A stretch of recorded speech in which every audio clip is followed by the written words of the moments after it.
Hello everyone, in this video हम पढ़ेंगे Indian cities बारिश में डूबती क्यों है और गर्मी में जलती क्यों है। एक ही सिटी में बारिश होती है तो रोज फ्लड हो जाती है और कुछ ही महीने बाद वही सिटी 45 डिग्री प्लस हीट से जूझती है। क्या यह सिर्फ क्लाइमेट चेंज है या हमारी सिटी प्लानिंग भी इसका रीजन है? सबसे पहले नेचुरल हजार्ड जो होता है उसको अर्बन डिजास्टर नहीं कह सकते। नेचुरल हजार्ड होता क्या है फिर? तो जैसे heat wave, cloud burst, cyclone, heavy rainfall, ये नेचुरल हजार्ड्स हैं।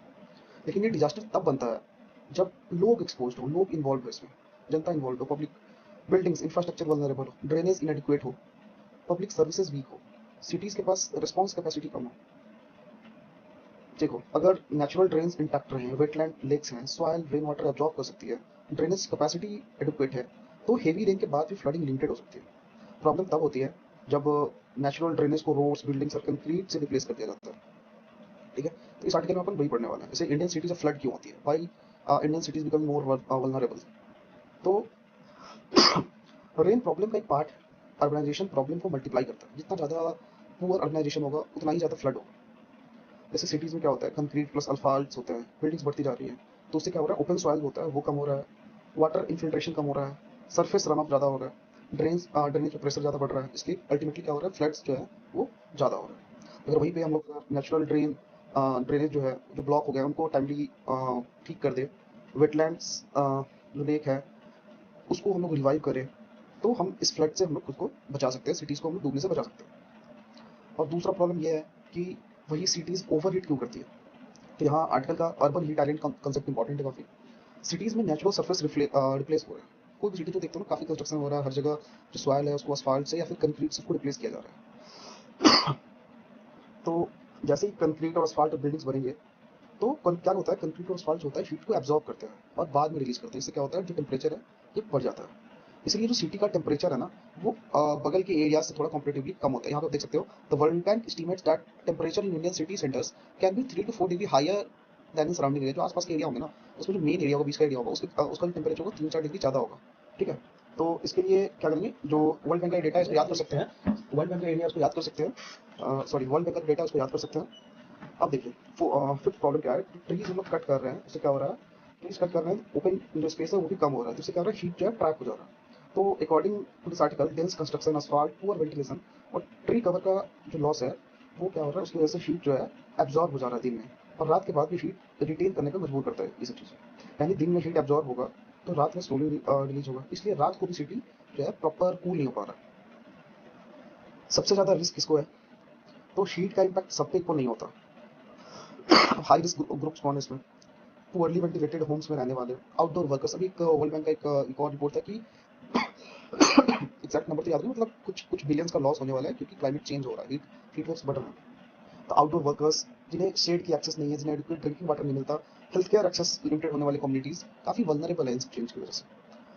वेदर हजार्ड सेम हो सकता है, लेकिन डिजास्टर का इम्पैक्ट सोशल वल्नरेबिलिटी के अकॉर्डिंग चेंज होता है। जो वेल टू डू फैमिलीज हैं, जो एफर्ट कर सकते हैं चीज़ों को, वो तो ठीक रहेंगे कंपेरेटिवली, लेकिन जो वर्कर्स हैं जो बाहर काम कर रहे हैं, तो उनके लिए थोड़ा ये काफ़ी रिस्की हो सकता है। और फ्यूचर का रिस्क और क्यों बड़ा हो सकता है? आजकल में एक मैसिव डेमोग्राफिक पॉइंट दे रखा है इंडियन के अर्बन पॉपुलेशन के बारे में। 2050 तक 951 मिलियन पीपल सिटीज में हो जाएंगे, मतलब सिटी का पॉपुलेशन 2050 तक 951 मिलियन रीच कर जाएगा।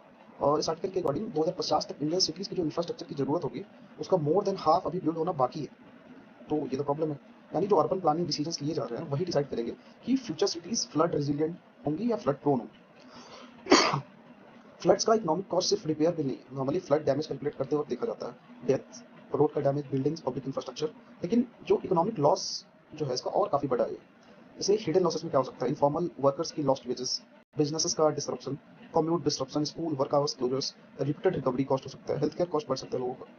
वर्ल्ड बैंक ने एक एस्टीमेट कोट किया है कि टाइमली अडॉप्शन से annual urban flood losses 5 billion dollar 2030 तक होगा और 30 बिलियन डॉलर 2070 तक प्रिवेंट किया जा सकता है। 2030 तक 5 बिलियन डॉलर का टाइमली प्लानिंग अगर हम लोग इस चीज़ को अगर इंप्लीमेंट कर पाते हैं, तो 5 बिलियन डॉलर 2030 तक बचा सकते हैं और 30 बिलियन डॉलर बचा सकते हैं 2070 तक। उसके अलावा 2050 तक हम लोग 1,30,000 जान को भी बचा सकते हैं। हम सब जानते हैं कि फ्लड में काफ़ी जानें भी जाती हैं, तो हम लोग लाइफ्स को, मोर देन 1,30,000 लाइफ्स को भी बचा सकते हैं 2050 तक। अभी आपके एग्जाम पॉइंट ऑफ व्यू से देखो, लॉ में काफ़ी चेंजेस हुआ है। इसमें हुआ है कि the disaster management act 2005 allows state governments to constitute an urban disaster management authority in every state capitals and cities with a municipal corporation except Delhi and Chandigarh. आपके बोलने सवाल होगा दिल्ली एंड चंडीगढ़ को क्यों हटा दिया, तो ये उसमें आते हैं, यूनियन टेरिटरीज में आते हैं, इसलिए इनको कंसिडर नहीं किया गया। बाकी जितने भी स्टेट्स हैं तो उनके कैपिटल में क्या होगा, urban disaster management authorities setup करें। इसका पर्पस क्या होगा, अर्बन डिजास्टर प्लानिंग, उससे related preparedness and implementation of urban disaster management plans. अगस्त 2026 में एक और चेंज हुआ है, हीट वेव्स और लाइटनिंग को भी नोटिफाइड नेचुरल कैलेमिटीज में क्या किया गया, इंक्लूड किया गया। ठीक है, लेकिन सिस्टम की बिगेस्ट प्रॉब्लम क्या है, अब देखिए इस आर्टिकल में हम अपन आर्टिकल का स्ट्रॉन्गेस्ट क्रिटिसिज्म यहाँ पे पढ़ेंगे। पहला प्रॉब्लम, रिस्पॉन्सिबिलिटी जो है वो फ्रेगमेंटेड है। ठीक है, अर्बन डिजास्टर मैनेजमेंट की रिस्पॉन्सिबिलिटी अलग अलग बॉडीज में डिवाइडेड हो सकती है, जैसे म्युनिसिपल कॉर्पोरेशन, डिस्ट्रिक्ट एडमिनिस्ट्रेशन या फिर स्टेट डिपार्टमेंट्स। इससे इसका रिजल्ट क्या होता है कि रिस्पॉन्सिबिलिटी है लेकिन क्लियर अकाउंटेबिलिटी किसकी है, वो क्या है, वो डिफाइंड नहीं है। क्लियर अकाउंटेबिलिटी क्या है, डिफाइंड नहीं है। दूसरा प्रॉब्लम, अर्बन प्लानिंग कैपेसिटी जो है वीक है। आर्टिकल में 2021 का एक डेटा दे रखा है नीति आयोग की रिपोर्ट का, इंडिया के 7,933 अर्बन सेटलमेंट्स में 65% के पास मास्टर प्लान नहीं था। तो यहाँ पे देख सकते हैं आप कि आउट ऑफ 7,933 अर्बन सेटलमेंट्स 65% के पास क्या मास्टर प्लान नहीं था। इसका सिंपल मतलब यही होता है कि बहुत सारी सिटीज में फ्यूचर ग्रोथ को साइंटिफिकली गाइड करने वाला कॉम्प्रिहेंसिव प्लानिंग फ्रेमवर्क ही absent था। ठीक है, तो इसका सॉल्यूशन क्या हो सकता है, सॉल्यूशन ये हो सकता है कि डिजास्टर मैनेजमेंट को डिजास्टर के बाद का काम नहीं, सिटी प्लानिंग का पार्ट बनाना हो। फ्लड मैप्स का यूज करना पड़ेगा। फ्लड मैप्स डिटरमाइन करता है कि कंस्ट्रक्शन प्रोहिबिट हो, कहाँ ड्रेनेज कैपेसिटी बढ़ानी हो, कहाँ वेटलैंड ओपन स्पेस प्रिजर्व करने हैं, और हीट मैनेजमेंट कैसे करना है, बिल्डिंग्स में एडिक्वेट वेंटिलेशन हो, शेड हो, एप्रोप्रिएट बिल्डिंग मटेरियल्स यूज किए जाए कंस्ट्रक्शन के टाइम पे। ठीक है, नया इंफ्रास्ट्रक्चर अप्रूव करते वक्त इस प्रोजेक्ट से डिजास्टर रिस्क बढ़ेगा या रिजिलियंस है, ये सब चेक करें। अब नेचर बेस्ड सॉल्यूशन क्या है इसका, wetlands plus lakes plus open spaces plus trees, permeable surfaces बनाए। ठीक है, इस आर्टिकल का जो इंपॉर्टेंट कंक्लूजन ये है कि फंडिंग सिर्फ डिजास्टर के बाद रिलीफ के लिए नहीं होनी चाहिए, इंस्टेड डिजास्टर के पहले अर्ली वार्निंग सिस्टम्स होने चाहिए, प्रिपेयर्डनेस होनी चाहिए, ड्रेनेज इंप्रूवमेंट होना चाहिए, हीट एक्शन प्लान्स होने चाहिए, वल्नरेबल पॉपुलेशन आइडेंटिफिकेशन होना चाहिए ताकि डिजास्टर के टाइम पे उन्हें फर्स्ट रेस्क्यू किया जाए।